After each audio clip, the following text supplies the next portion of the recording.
God said to Jacob, "Arise, go up to Bethel and live there. Make there an altar to God, who appeared to you when you fled from the face of Esau your brother." Then Jacob said to his household and to all who were with him, "Put away the foreign gods that are among you. Purify yourselves, change your garments. Let us arise and go up to Bethel.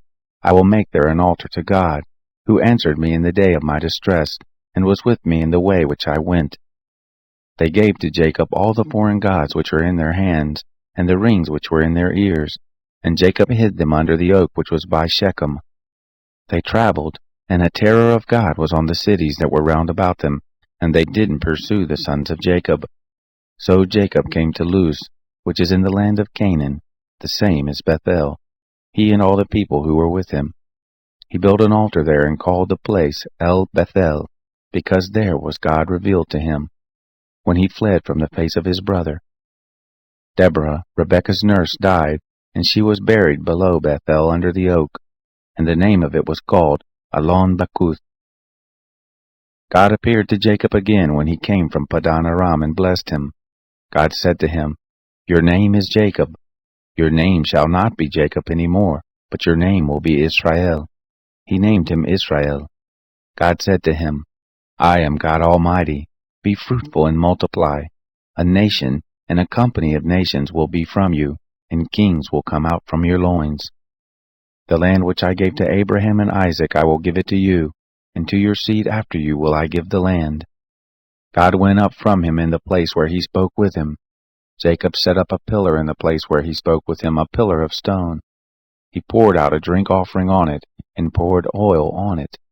Jacob called the name of the place where God spoke with him Bethel. They traveled from Bethel.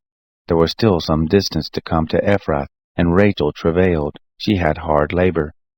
It happened that, when she was in hard labor, that the midwife said to her, "Don't be afraid, for now you will have another son." It happened, as her soul was departing, for she died, that she named him Benoni, but his father called him Benjamin. Rachel died and was buried in the way to Ephrath, the same as Bethlehem. Jacob set up a pillar on her grave. The same is the pillar of Rachel's grave to this day. Israel traveled, and spread his tent beyond the tower of Eder.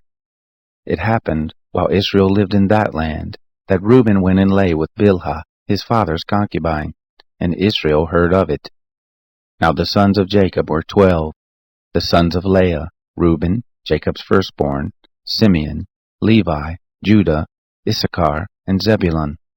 The sons of Rachel, Joseph and Benjamin.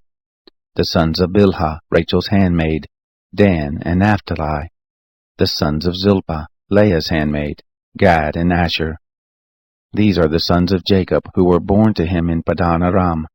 Jacob came to Isaac his father, to Mamre, to Kiriath Arba, the same as Hebron, where Abraham and Isaac lived as foreigners.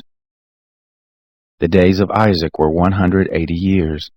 Isaac gave up the spirit and died, and was gathered to his people, old and full of days.